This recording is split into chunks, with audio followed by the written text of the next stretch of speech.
I caught this documentary about Leavenworth. There's so much stuff that I don't even know about, man. It's really interesting stuff. But Leavenworth Prison, which was the first federal prison, the government actually bought a building after they implemented the Three Prisons Act. I think it was called Three Prisons Act.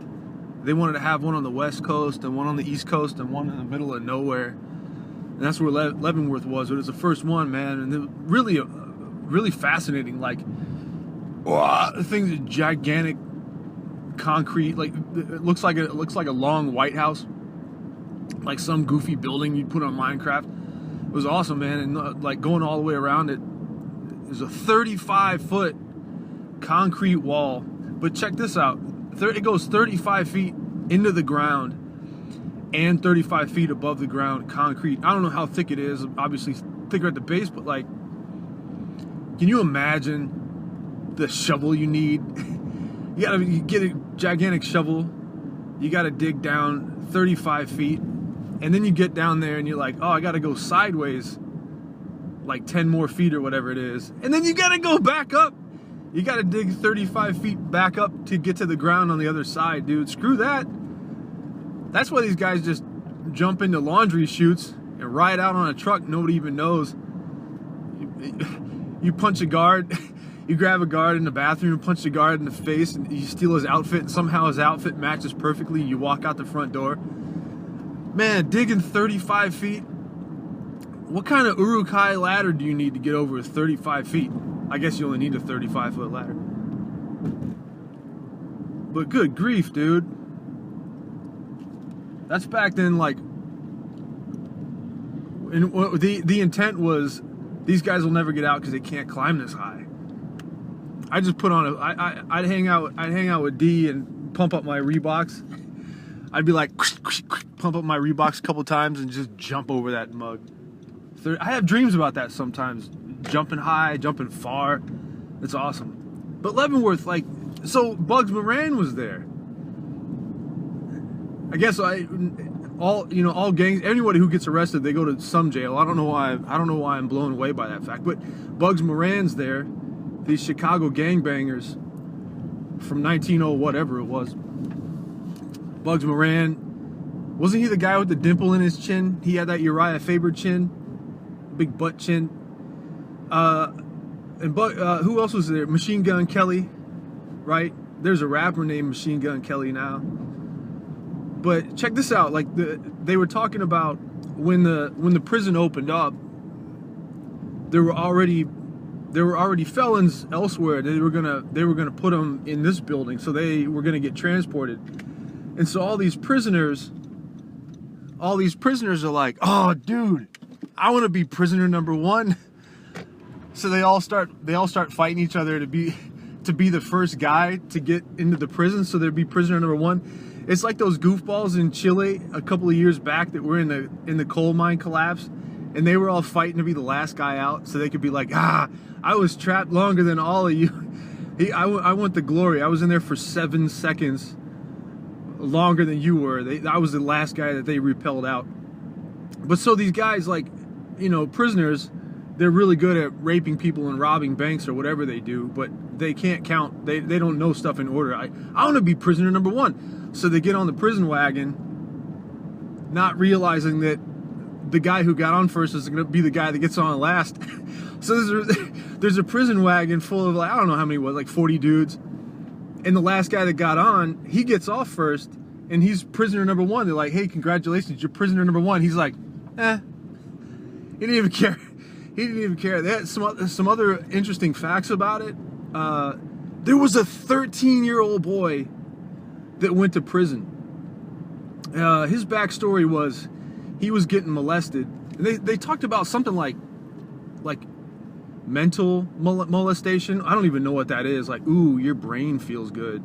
I don't know what that means. But somebody was molesting him, so he kills the dudes. I think it was his uncle. He kills his uncle. And so he goes to prison for murder.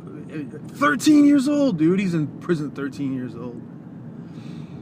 And it was rough, dude. Back then, they said that the warden, this big time drill sergeant warden, he wouldn't even let the COs talk. You could only talk about specifically job related stuff, like get back in your cell. You know, you couldn't be like, hey, how was your weekend? Nope, fired. They had to work 7 days a week.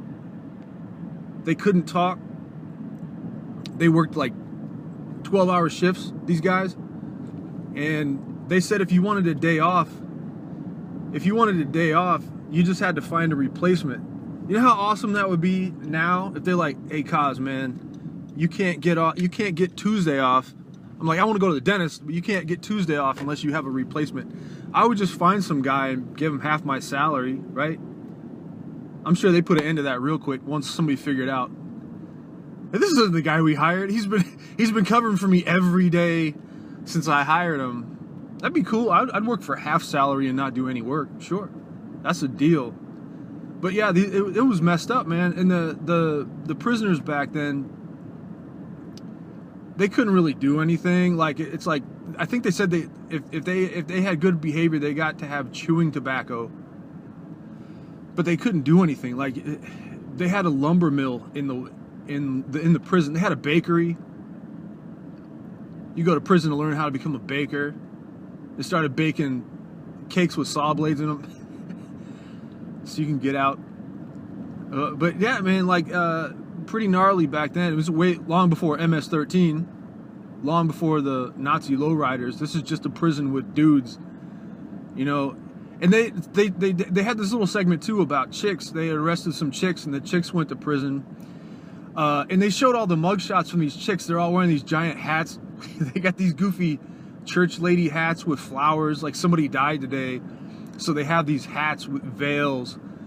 A big goofy thing leans sideways, like, oh, I'm going to prison. I'm going to put on my best hat so I can look good for my mugshot.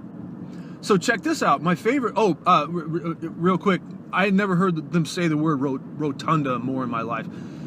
It's narrated by the guy I think was the dude from, I think it was Stryker, right? I think it was the dude from Braveheart, like, first I'll teach you to use others, and then I'll teach you to use others. I think it was that guy. He's narrating it. But so this is trippy. Check this out. They used to use a system, a booking and processing. You go to prison, right? You walk in, you show up, and they already had implemented essentially the mugshot. That's been around for a minute, which is a cool story, related but also unrelated to this. How the mugshots came to be. But they take your profile and then they take your portrait.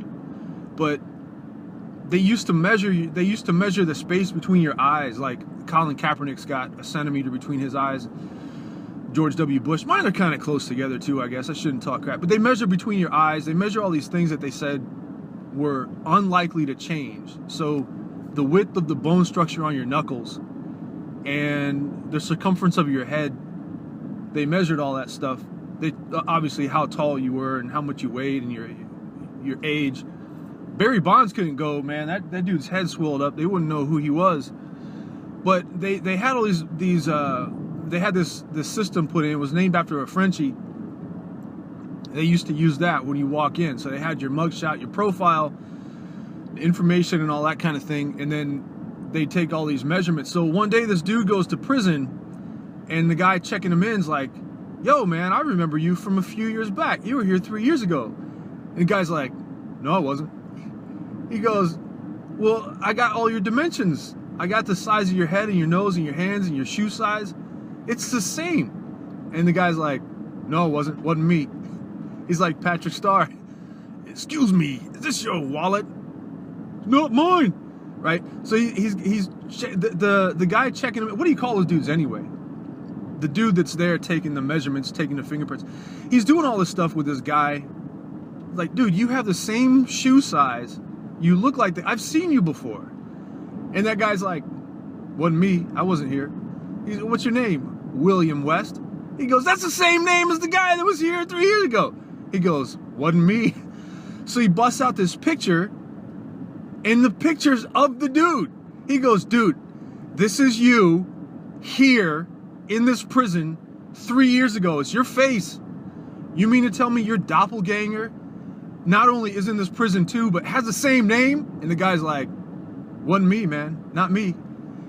So they go to fingerprints and they find out through fingerprints, William West, that it's not the same dude. There's two criminals. I don't know what they did. They probably didn't do anything. Two criminals, both in the same prison at the same time with the same name, who look the same.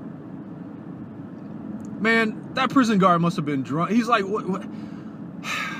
This is before candid camera, right? They didn't have candid camera. He was playing a joke on me. He looks exactly like the other dude. And lo and behold, because of fingerprints, it's not the same dude. So that's when they pretty much crumpled up this card reader system with your shoe size and all that. They threw that in the trash. They balled it up, threw it in the trash. They go, nah, I can't trust this. Your doppelganger. There's an internet meme too with this guy gets on an airplane. He takes a selfie with his doppelganger. That's kind of trippy. Not only do you have a doppelganger, but you end up on a plane with him, and he's got the same beard and everything.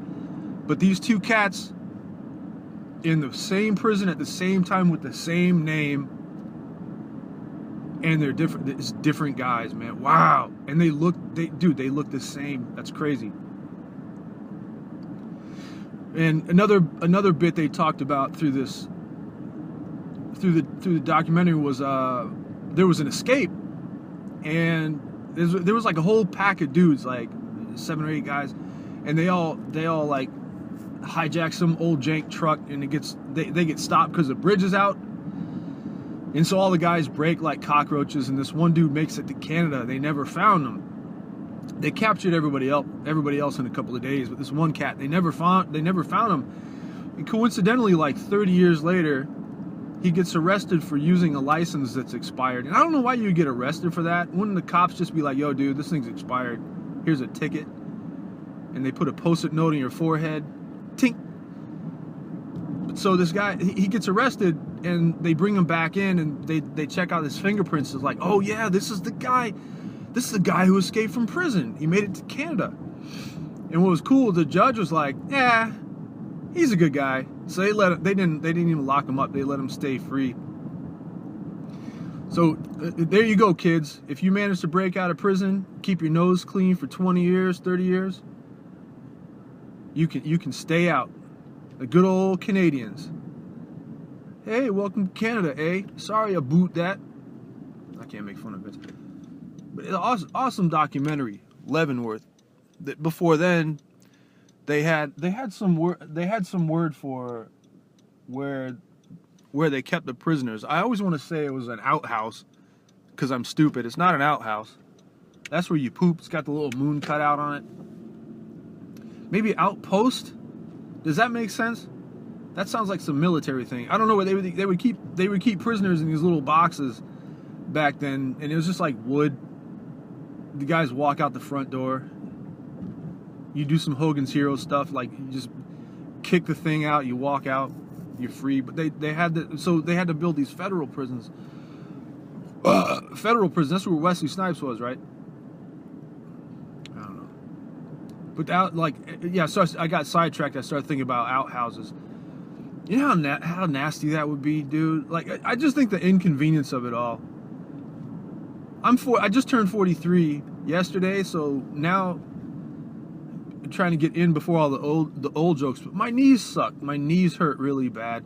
And I wake up in the middle of the night and I got to go pee, but the toilet's right there. That's nice. Can you imagine having to go out the backyard in the middle of the night with no toilet paper? And there's like wolves at your back door and some old rusty guys with shotguns, and they got pitchforks and torches for some reason. They're just in your yard, and you gotta walk. It's way over there too, the outhouse, like way, you can't even see it. You gotta go poop out there. There's no lights, no heat. You can't flush the toilet. Just every 6 months you move the outhouse and you burn the hole. How inconvenient that was. Glad we got toilets, but yeah. So yeah, Leavenworth comes full circle to how you poop. Then the guys, like, there was a guy too, one of the prison guards, he got attacked, they got his hand cut off, man. They cut his hand off, the prison guard. And he's all like, yeah, I'm not bitter. I had some good relationships with some of the prisoners. They were cool, they respected me. That one guy though, yeah, he should probably stay in prison. So last thing I can remember from it was the Birdman of Alcatraz was at Leavenworth. He wasn't the Birdman of Leavenworth, he was the Birdman of Alcatraz, but he was at Leavenworth. And he was gnarly. He killed a bunch of people. He sucked. He wrote a letter to his dad about one day. He's like, yeah, I was eating lunch, and the guard was in the hall. It was in the aisle, and I stood up and talked to him, and then he suddenly fell ill from a heart disease. Yeah, because there was a hole in his heart, and so they're charging me for stabbing him. Like, these kind of guys, they don't even say, yeah, I did this. He dances around it. He's pathological, man. He kills a guard and says, yeah, the guard, he fell ill. That's rough. And he used to write all these, like, porn letters. He fantasized about raping little boys, and they had, like, red lipstick on or something like that. But he was a piece of crap. Piece of crap. Birdman of Alcatraz, dude. He got the name, obviously, Birdman. Where does that piece come from? And Alcatraz, where does that piece come from? Because he got transported to Alcatraz. But he was called the Birdman because he found some birds one day. He was out in rec on the yard doing push-ups, I think, and he found some birds and brought them into his cell, and they let him keep them. Dude, if I was next to him and he found robins, I'd be like, yo, Birdman, I'm gonna shank you in the neck if you don't get rid of those obnoxious robins. But they were some other kind of bird, maybe a sparrow. He found these birds and he started to tend to the birds. He, like, invented some elixirs, and he was selling bird seed through the mail from the prison. But just a piece of garbage. And he was they made a movie about him with the cat that was from Field of Dreams. Are you Moonlight Graham, right? Are you Doc Graham? Like that guy. And then he disappears in the night. He was the guy that played Birdman of Alcatraz in the movie, and he made him all jazzy, like he was this cool cat. So they had fans writing letters to the prison because they saw the movie. They're like, oh, he was a nice guy. What a great guy. Like, no, dude, that's the actor. The actor was legit. The Birdman of Alcatraz was a piece of crap. He was killing everybody and fantasizing about killing more people. So he starts getting old, right? He starts getting old later on. I think this is the Alcatraz days, after he got transported. And he had this jazzy name. So he's over there, he's chilling up in Alcatraz. He's like getting old. And they said, well, you know, you're gonna die in prison. You got any last regrets? He goes, yeah, well, I regret that I have more people to kill. Can you let me out, please? What a scrub, dude.